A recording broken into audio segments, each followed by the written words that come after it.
Bismillahirrahmanirrahim. Assalamualaikum warahmatullahi wabarakatuh. Innal hamdalillah nahmaduhu wa nasta'inuhu wa nastaghfiruh wa na'udzu billahi min shururi anfusina wa min sayyiati a'malina. May yahdihillahu fala mudilla lahu wa may yudlil fala hadiya lahu. Asyhadu an la ilaha illallah wahdahu la syarika lah wa asyhadu anna Muhammadan 'abduhu wa rasuluhu la nabiyya ba'da. Bapak Ibu sekalian, kajian rutin Ahad pagi Masjid Ukhuwah Islamiyah yang dirahmati oleh Allah.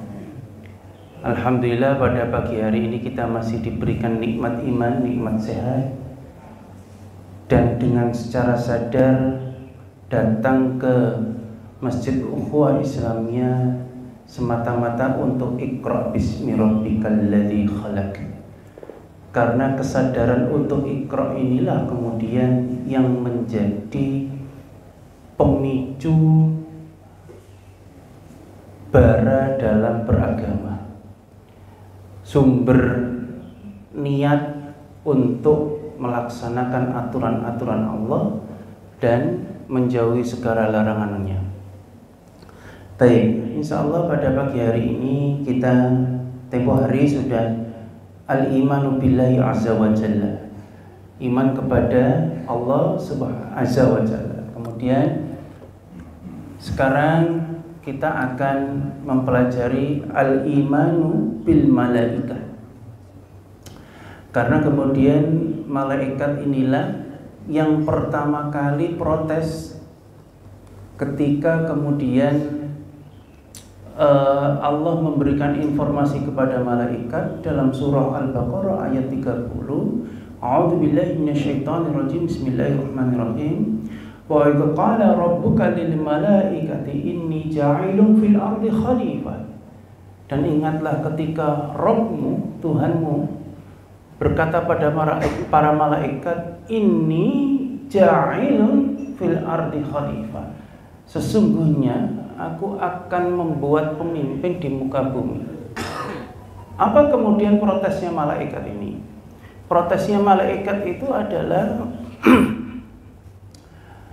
ataj'alu fiha may yufsidu fiha wa yasfikud dima. Ya Allah, bukankah nanti manusia itu hanya sebatas membuat kerusakan dan pertumpahan darah di muka bumi?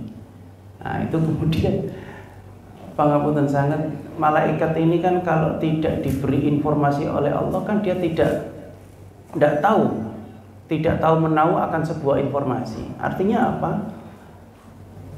Beberapa ulama tafsir itu kemudian menafsirkan ayat tersebut bahwa sudah pernah ada makhluk yang kemudian diciptakan oleh Allah dan menghuni bumi, yang kemudian kelakuannya itu membuat kerusakan dan pertumpahan darah, yang informasi tersebut menjadi track record yang dilihat oleh malaikat. Wallahu a'lam bishawab. Baik, saya bacakan. Yajibu alaina an nu'mina bi anna lillahi ta'ala malaikatan uli ajnahiyatin. Kita wajib percaya Allah itu mempunyai malaikat yang bersayap. Ada yang 2, ada yang 3, dan ada yang 4. Masna wa sulasa wa ruba'. Wa annahum ibadun mukarramuna la ya'sunallaha ma amarahum wa yaf'aluna ma yu'marun. Dan mereka adalah hamba Allah yang dimuliakan, yang tidak pernah menentang Allah akan perintahnya, dan mereka senantiasa mengerjakan apa yang diperintahkan. Kembali kepada surah Al-Baqarah ayat 30, memang pekerjaannya malaikat ini yusabbihu bihamdika wa nuqaddisulak. Jadi senantiasa mensucikan dan mengagungkan nama Allah. Malaikat ini memang bukan makhluk Allah yang paling mulia. Justru makhluk Allah yang paling mulia itu kemudian yang diunggulkan oleh Allah ini manusia, bukan malaikat. Justru malaikat ini, Bapak Ibu sekalian, itu adalah makhluk Allah versi pertama. Versi satunya malaikat, yang kemudian secara SOP tidak mampu keluar dari SOP. Kalau kemudian ditugaskan oleh Allah untuk menunggu pintu surga, malaikat Ridwan, ya sudah, kerjaannya ya nunggu di. Kemudian malaikat Israel ketika COVID kemarin sibuk nyabut nyawa, kewalahan, minta tolong malaikat Ridwan. Dek Ridwan, njaluk tolong kok. Ewang ngono aku nyabuti nyawane menungso, sampai ini magabut makan gaji buta. Penggaweane kok tengah tengok ngarepe swarga. Ya ndak bisa begitu. Malaikat ini diberi satu tugas, itu yang ia laksanakan. Tidak bisa keluar dari itu. Yang mampu membangkang ini kemudian, yang mampu membantah ini disebut iblis. Dalam kisahnya Allah membubuhkan dalam surah Al-Baqarah, wa idz qala rabbuka lil malaikati isjudu li adama fasajadu illa iblis. Dan ingatlah ketika diperintahkan kepada para malaikat untuk bersujud di hadapan Adam. Kenapa kok bersujud? Ustaz, sujud ini kan artinya menyembah, bukan. Sujud terhadap Adam ini, para malaikat ini menghormati Adam. Kenapa? Adam ini diberikan piranti lunak itu yang luar biasa disebut akal. Ketika kemudian akal manusia pertama Adam ini diinjeksi informasi oleh Allah berupa wa 'allama Adam al-asma'a kullaha summa 'aradahum 'alal malaikah. Diinjeksi informasi, di-save oleh Adam di dalam otak atas nama-nama seluruh alam. Yang itu tidak diberikan informasi itu kepada malaikat. Adam mampu menerima dan disuruh presentasi di hadapan malaikat, itu presentasi dengan baik Adam ini. Jadi luar biasanya manusia di situ. Jadi otak ini betul-betul dijadikan Allah sebagai Al-Furqan, pembeda. Dengan otak kemudian itu perintahnya apa? Iqra. Iqra inilah yang kemudian secara filosofis tidak hanya membaca. Membaca ini secara luas maknanya sangat dalam. Tidak hanya baca tulisan. Makanya kemudian kata Syekh Yusuf Qaradawi, Iqra ini maknanya dua. Ada Iqra bimakna qara'a, ada Iqra bimakna qiraatil haya. Kalau Iqra bimakna qara'a ya sebatas membaca tulisan. Tartil, tilawah itu Iqra bimakna qara'a. Jenengan khatam sampai 50 kali khatam Quran juga belum tentu ngerti maksud dan maknanya apa. Tapi kalau Iqra bimakna qiraatil haya, itu kemudian membaca Al-Quran diterapkan di dalam kehidupan sehari-hari. Dalam surah Al-Qiyamah itu kemudian Allah berfirman, فَإِذَا قُرِئَ الْقُرْآنَ فَاتَّبِعْ قُرْآنَ. Dan apabila engkau telah membaca Al-Quran, ikutilah Quran tersebut. Dipraktekkan, diaplikasikan dalam kehidupan sehari-hari. Itu Iqra bimakna qiraatil haya. Baik. Jadi malaikat ini adalah justru makhluk Allah versi pertama yang tidak punya kemampuan untuk membantah, hanya menuruti perintah Allah. wala yakuluna wala yasrabun. Mereka itu tidak makan dan tidak minum, para malaikat ini. Jadi tidak kenal Pocari Sweat sama Kratindan, apalagi extra jos, ini tidak kenal para malaikat ini. Wala yatazawwajuna wala yanamun. Mereka tidak berjodoh dan tidak tidur. Nih. Jadi tidak ada kisahnya kemudian malaikat ini punya anak, seneng sama wanita, kawin, punya anak.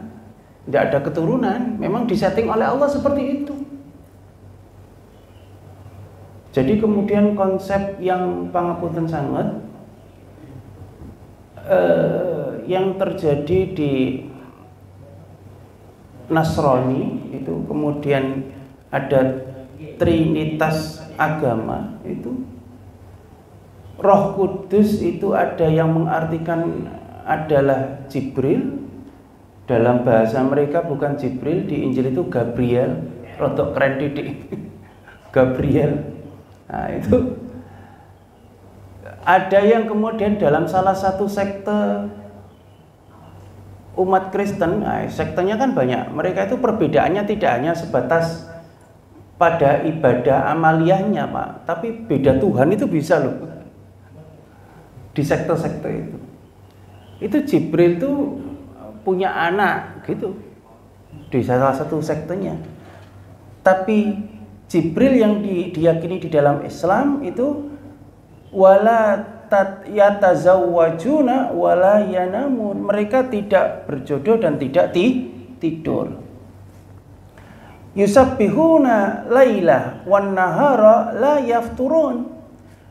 Dan sepanjang masa tidak putus-putus mereka mensucikan Allah. Walikulli wahidin minhum maqamun ma'lum. Dan masing-masing daripada mereka mempunyai kedudukan atau tugas tertentu, punya spesifikasi tugas masing-masing, mengerti job desk-nya, tidak overlapping pekerjaan. Sedangkan manusia kan diberi kemampuan oleh Allah multitasking, Pak. Satu orang saja bisa melakukan beberapa pekerjaan. Itu bedanya, luar biasanya manusia dibandingkan malaikat. Apalagi manusia yang berbentuk perempuan, itu satu waktu mampu melakukan 4-5 pekerjaan. Buktinya nopo? Ibu-ibu itu. Coba ibu-ibu muda itu yang baru punya anak balita, dalam satu waktu tangan kanan itu gendong bayi. Kemudian tangan kiri gendong bayi. Tangan kanan pegang sotil goreng tempe, Pak. Kemudian telapak tangan kiri ini nganggur, pegang HP sambil scroll TikTok, Pak. 3 pekerjaan itu. Kemudian pangapunten mulutnya sambil nyanyi, Pak. 4 pekerjaan. Terus kemudian badannya karena nyanyi sambil joget, 5 pekerjaan dalam satu waktu. Itu luar biasanya perempuan, multitasking. Beda dengan bapak-bapak. Nek fokus mancing ya mancing ae. Mentok nyambi, mancing nyambi, ngerokok, ya sudah, itu aja. Nggak bisa mancing sambil dan lain-lain, nggak bisa. Nah, berbeda dengan malaikat, itu satu tugas, satu pekerjaan. Faminhum hamalatul ars. Ada dari salah satu mereka yang memikul arsnya Allah. Wah, ini luar biasa. Arsnya Allah itu seberapa luasnya. Ini dijaga dan dipikul malah malaikat satu. Ini bagaimana ini konsepnya? Kita tidak mampu Masya Allah, kita tidak mampu membayangkan ciptaan Allah yang kemudian bernama malaikat ini. Wa minhum, dan daripada mereka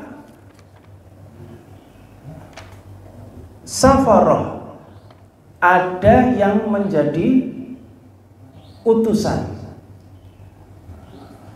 Siapa yang menjadi utusan atau tukang pos ini? Yakni Jibril. Ka Jibril, seperti Jibril. Wa Mikailah, dan Mikail. Wa minhum hafadha wa minhum katabah, dan ada yang mengamati serta mencatat amal manusia. Sinten Pak? Rokib dan Atid. Wala yajuzu lana an nasifal malaikah illa bima warada 'ani syar'i. Kita tidak boleh menggambarkan tentang malaikat kecuali dengan apa yang diterangkan oleh syara'. Jadi sama statusnya, membayangkan malaikat itu kita tidak mampu dan tidak bisa serta tidak boleh kecuali dengan ciri-ciri yang diberikan oleh syariat. Seperti gambaran malaikat yang ada di dalam Al-Quran. Nah, keyakinan-keyakinan seperti ini Bapak pangapunten sanget itu lekat sekali dengan dalam bahasa Islam, yaitu tauhid. Tauhid inilah yang kemudian menjadi landasan atau fondasi utama umat Islam untuk cinta dan iman kepada Allah dan malaikat. Tauhid inilah kemudian kalau menjadi input, maka outputnya adalah ikhlas. Ikhlas ini kalau menjadi input, outputnya adalah soleh. Soleh ini kalau menjadi input, outputnya adalah jannatun na'im. Itu rumusnya begitu. Maka tauhid yang seperti apa yang harus kita yakini? Tauhid itu minimal kemudian dalam kitab-kitab akidah itu ada 3 minimal yang harus kita yakini. Yang pertama yaitu tauhid rububiyah. Apa Ustaz tauhid rububiyah ini? Tauhid rububiyah adalah kepercayaan kepada Allah, keimanan kepada Allah. Allah lah satu-satunya Tuhan yang patut kita sembah. Jadi kita secara sadar mengimani dan mencintai Allah. Allah lah satu-satunya zat yang kemudian layak disembah. Itu ditegaskan oleh Allah dalam surah Al-Ikhlas. Qul huwallahu ahad, Allahus samad, lam yalid wa lam yulad wa lam yakul lahu kufuwan ahad. Kemudian juga ditegaskan oleh Allah dalam surah Al-Fatihah, alhamdulillahi rabbil alamin. Tauhid rububiyah. Sadar betul bahwa Allah ini adalah Tuhan yang harus kita sembah. Problemnya kan kita jarang sadar, Pak. Jarang sadar.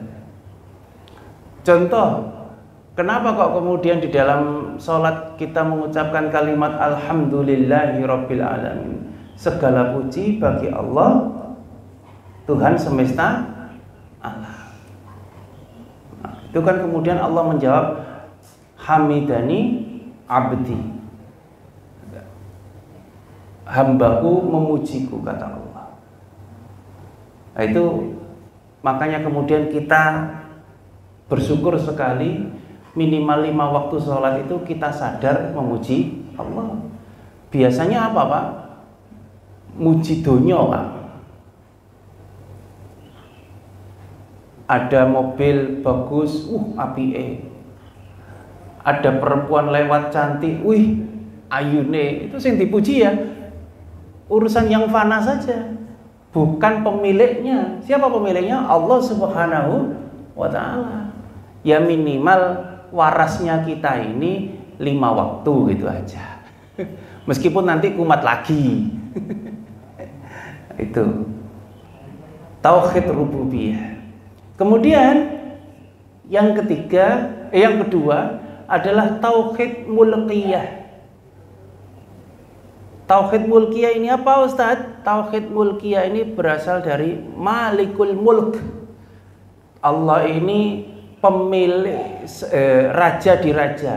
Jadi yang memiliki segala sesuatu. Maka kita faham betul seharusnya seluruh yang ada di bumi, Al-Baqarah ayat 29 nggih. Atau kemudian Al-Ahzab ayat 5 dan 6 itu menceritakan, Allah menegaskan bahwa seluruh yang ada di langit dan di bumi ini seluruhnya milik Allah, bukan milik kita. Nah ini kan kalau tidak ditanamkan itu tidak muncul ikhlas Pak, sulit sekali. Pangapunten, kita mampu melihat itu hanya karena sebab dipinjami oleh Allah penglihatan. Kita mampu mendengar itu hanya karena sebab dipinjami oleh Allah pendengaran. Penglihatan dulu saat remaja, luar biasa tajam. Begitu 40 tahun ke atas sudah mulai burem. Artinya penglihatannya sudah mulai diambil sama yang punya. Harusnya kita ikhlas wong kita cuma dipinjemi. Kemudian lutut yang dulu masih mampu kemudian kita pakai jalan atau lari jauhnya luar biasa, sekarang jangankan jalan atau lari, berdiri rukuk sujud aja susah Pak. Uline wayai ganti. Itu karena apa? Karena nikmat atas lutut itu sudah mulai diambil oleh Allah karena bertambahnya umur. Karena yang punya sejatinya Allah. Jadi jasad kita ini bukan milik kita. Maka rezeki yang dititipkan kepada kita, baik Pajero, Fortuner, ya si RV, apapun itu sejatinya hanya lewat saja, titipan saja dari Allah Subhanahu wa ta'ala. Problemnya kita ini terlalu cinta kepada selain Allah. Tauhid mulkiyahnya tidak jalan Pak. Karena tidak jalan, ini yang kemudian menjadi penyebab apa? Penyebab segala sesuatu maksiat di dunia. Karena tidak paham, segala sesuatu yang kita miliki sejatinya hanya titipan. Maka kemudian itu yuwaswisu fi sudurin nas minal jinnati wan nas, masuk bisikan setan ini. Baik setan yang kemudian berupa jin maupun manusia. Secara normal dan sadar, misal kemudian seorang perempuan itu ketika dilamar laki-laki dilihat dulu bawaannya apa. Nek Supra X golek minimal sing Vario lah. Nek Vario golek maning sing minimal NMAX. Nek NMAX golek sing minimal Avanza. Kan begitu terus. Secara pragmatis kemudian ukuran keimanan itu adalah materi. Itu akan jadi problem Bapak. Makanya kemudian dalam bahasa rumah tangga kan ada sakinah mawaddah warahmah. Seharusnya sakinah itu pangapunten sangat, as-sakinah itu ketentraman saat pulang menjadi tentram. Tapi sakinah hanya dimaknai sakan. Sakan itu apa? Tempat tinggal. Jadi pulang ke rumah tentram, naik cicilan KPR lunas. Nek gak lunas mikir sian 25 tahun ya, Pak. Pulang ke rumah tentram, kalau kemudian pangapunten rumahnya luas. Wah, itu ukurannya tauhid mulkiyahnya adalah materi. Karena tidak paham betul. Tidak paham bahwa sejatinya seluruhnya milik Allah. Keimanan yang seperti ini akan menjadi sulit.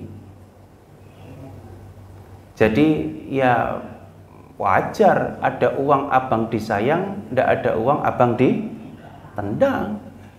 Karena ukurannya materi. Yang ketiga adalah tauhid uluhiyah. Gampangannya tauhid uluhiyah ini adalah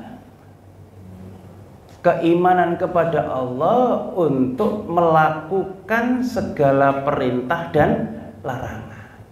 Harusnya seperti malaikat itu, pokoknya apa yang diperintahkan dilaksanakan, apa yang dilarang tidak dilakukan. Itu harusnya seperti itu SOP-nya.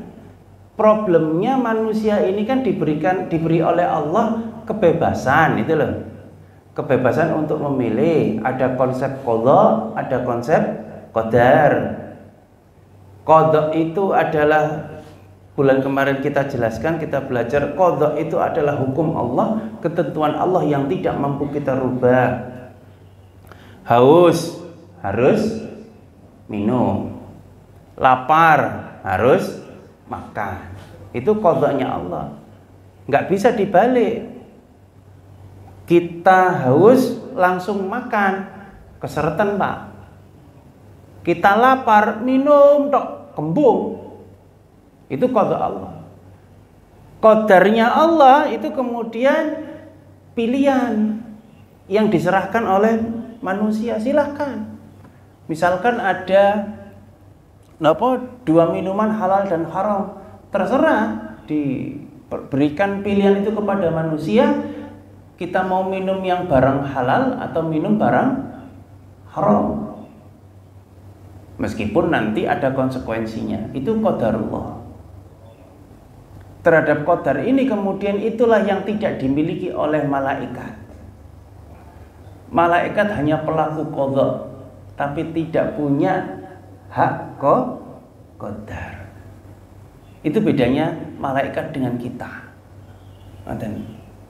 Nah, maka kemudian menjadi keistimewaan bagi manusia ketika melakukan perintah itu sebuah pilihan dan menghindari larangan itu juga sebuah pilihan. Malaikat tidak bisa milih, Pak. Maka tiga tauhid ini menjadi landasan penting. Tauhid rububiyah, tauhid mulkiyah, dan tauhid uluhiyah. Ini jenengan kalau baca kitab akidah apa saja, akidah Thahawiyah, akidah Wasatiyah dan lain sebagainya, itu rata-rata membahas tentang tiga tauhid ini. Karena tauhid ini adalah fondasi utama untuk hidup di dunia. Paham betul.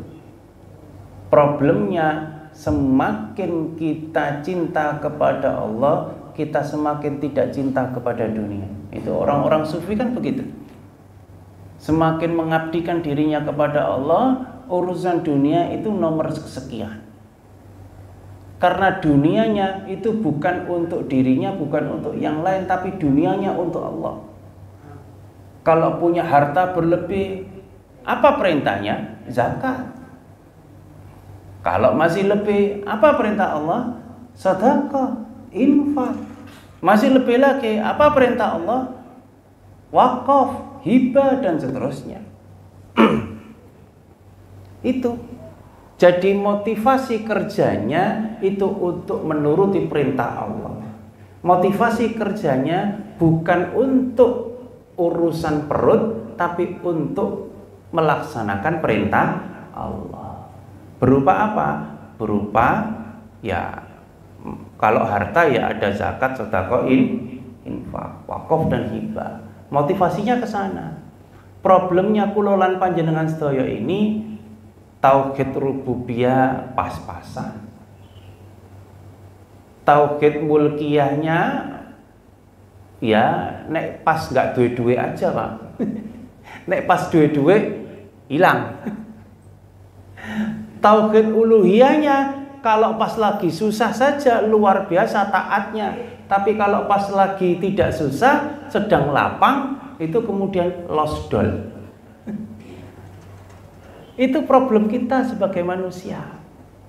Karena pangapunten sanget, rata-rata kita ini hidup dan terlahir dari rahim seorang ibu yang beragama Islam. Sejak kecil sudah dididik dan ditanamkan keislaman. Maka kita anggap ibadah itu hanya sebatas sebuah kewajiban, bukan secara sadar betul melakukan dan melaksanakan karena perintah. Uluhiyahnya tipis, Pak. Atau kemudian kita ini sudah terlalu terkungkung dalam sebuah sistem yang mana sistem ini kita dipaksa untuk berpikir materialistis. Gampang saja. Apa bersifat berpikir materialistis itu yang kemudian sudah tertata secara sistemik di Indonesia ini? Kita nyuruh anak kita sekolah le engko ben dadi dokter, sekolah le engko ben dadi insinyur. Artinya apa? Pendidikan itu hanya untuk mencapai sebuah profesi, bukan untuk mendidik mindset. Kalau dulu Bapak, anak-anak dulu mungkin bisa berpikir seperti itu, anak-anak milenial mungkin, atau gen sebelum milenial lah, apa gen X atau apa itu. Nah itu ditanya pengen jadi dokter, ditanya pengen jadi insinyur, ada sekolahnya. Lah anak gen alfa sekarang, Pak, anak-anak kecil, anak SD kalau ditanya pengen jadi apa? YouTuber. Ono fakultas YouTuber, Pak. Maka kemudian tidak lagi relevan pendidikannya. Akhirnya apa? Anak tidak lagi berpikir untuk sekolah. Padahal sekolah itu untuk merubah mindset. Bukan untuk apa? Sebuah profesi, meraih sebuah profesi. Nah, baik, kembali kepada al-imanu bil malaikah. Maka malaikat ini adalah makhluk Allah yang wajib kita imani. Malaikat ini yang diberikan informasi kepada Allah oleh Allah kepada kita, itu paling tidak ada 10 yang wajib kita imani. Pertanyaannya, kayak Jibril, apa Jibril itu cuma satu? Nah, itu problemnya. Wallahu a'lam bishawab. Yang 10 itu apakah Allah menciptakan hanya satu atau banyak? Wallahu a'lam bishawab. Itu tidak diinformasikan. Kemudian malaikat Raqib dan Atid. Raqib dan Atid ini sejatinya cuman satu, Raqib satu, Atid satu, atau banyak. Nah, karena informasinya adalah setiap manusia itu dicatat oleh Raqib dan Atid di pundak kanan dan di pundak kiri. Lah berarti sing jenenge Raqib iki akeh. Menungsone akeh. Wallahu a'lam bishawab. Maka manusia itu tidak akan mampu mengetahui sebuah informasi yang informasi itu tidak diberikan oleh Allah Subhanahu wa ta'ala. Maka bahasa sekarang itu big datanya itu Allah. Manusia ini hanya USB-nya saja. USB-nya saja manusia ini. Kalau dimasukkan data ke situ ngerti, kalau enggak ya enggak. Nah, baik. Saya lanjutkan. Lam yutalibnallahu bi anna na'lam ma hiyah al malaikah. Oleh Allah kita tidak dituntut untuk mengetahui hakikat malaikat. Bal amaranallahu bil imani biwujudihim wa qad ra'ahumul anbiya fi suratin basyariyah wa ghairiha. Akan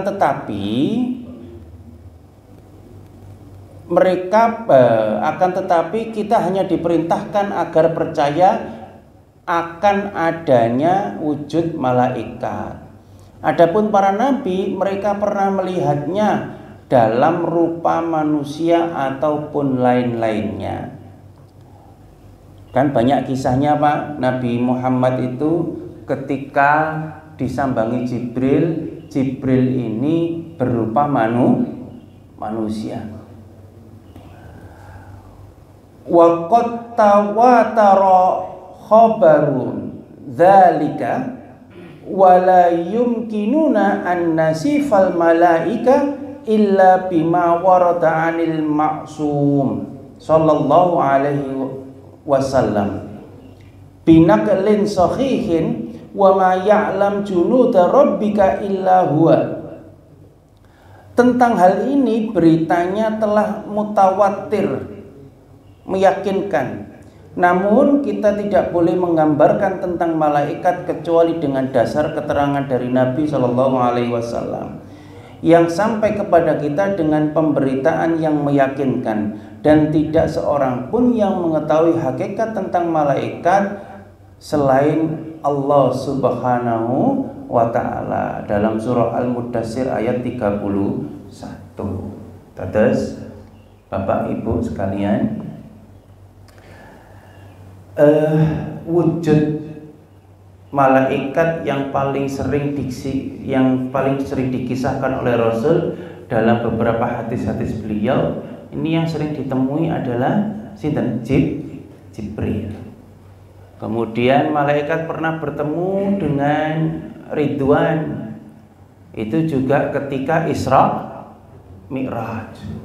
Malaikat pernah bertemu dengan Nabi Muhammad pernah bertemu dengan malaikat Malik, itu juga saat Isra Mi'raj. Kan itu kan ceritanya Nabi Muhammad kan studi banding itu. Studi banding dari Mekah ke Masjidil Aqsa ke Sidratul Muntaha. Di sana mengunjungi surga dan neraka. Kan begitu ceritanya ketika Isra Mi'raj. Nah ini beberapa malaikat yang kemudian dijumpai oleh Nabi Muhammad.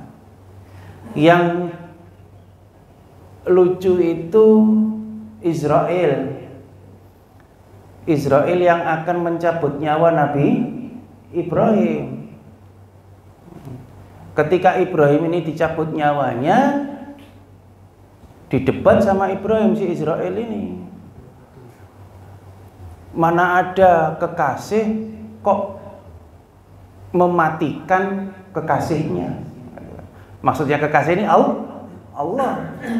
Ditanya begitu Israel ya bingung, tugasnya nyabut nyawa, yang dicabut nyawanya Ibrahim. Iya juga ya, kok Allah matiin Nabi Ibrahim ya. Baliklah Israel ini ke Allah. Akhirnya kemudian dipimpong sama Allah. Wis ngomong ke Nabi Ibrahim, mana ada kekasih yang tidak ingin segera bertemu dengan kekasihnya. Lah baru itu Nabi Ibrahim ikhlas dicabut nyawanya. Itu hebatnya Nabi Ibrahim. Mau dicabut nyawanya, debat dulu sama Israel. Israel kalah debat karena dia tidak punya SOP debat, Pak. Itu begitu. Luar biasanya Nabi Ibrahim. Nah, kalau kita ini kan mati ya mati aja. Israel ya gampang aja putih zet begitu. Nabi Muhammad juga begitu. Ketika Nabi Muhammad akan dicabut nyawanya oleh Israel, itu kemudian Israel itu takut sekali kepada Nabi Muhammad. Takutnya apa? Takut nanti Nabi Muhammad kesakitan. Dalam sebuah hadis kemudian nyabutnya nyabutnya malaikat Israel ini pelan-pelan sekali. Itu pun Nabi Muhammad masih merasa kesakitan. Ya napa nek kasar, Pak. Nek kula lan panjenengan sedaya niki rasane ya yo langsung dicabut kasar gitu aja sama Israel. Itu kelasnya Nabi Muhammad itu masih merasa kesakitan. Nah, malaikat-malaikat inilah kemudian adalah makhluk Allah yang yusabbihu bihamdika wa nuqaddisulah, yang selalu mensucikan nama Allah. Nah, ini bedanya malaikat dengan manusia. Kalau malaikat itu yusabbihunya itu setiap saat mensucikan dan mengagungkan nama Allah setiap saat, zikirnya tiap saat. Kalau kita hanya sesaat sesaat pasca sholat itu aja. Itu pun zikirnya luar biasa kita, Pak. Cowopet, Pak. Panallah, dalam abar, selesai. Sedangkan malaikat ini serius betul karena memang tugasnya. Oke. Pun ini tentang al-imanu bil malaikah. Pas sekali sudah dit enggak? Barangkali ada pertanyaan, monggo. Atau tidak ada, langsung pulang? Oke, setuju nek langsung pulang saya. Baik. Mohon maaf, itu saja yang mampu saya sampaikan. Karena pembahasan akidah memang rata-rata jarang ada pertanyaan, Pak. Pokok mandu kalau pembahasan akidah. Kalau bahas fikih biasanya banyak tanya. Semoga ngaji kita pada pagi hari ini memunculkan output berupa ikhlas dan menambah wawasan ketauhidan kita. Semata-mata untuk apa sih? Untuk kemudian ihdinas siratal mustaqim, agar kita selalu berjalan di jalan yang lurus dan diridhoi oleh Allah Subhanahu wa taala. Allahumma amin. Nasrun minallahi fathun qarib, billahi taufiq wal hidayah. Wassalamualaikum warahmatullahi wabarakatuh.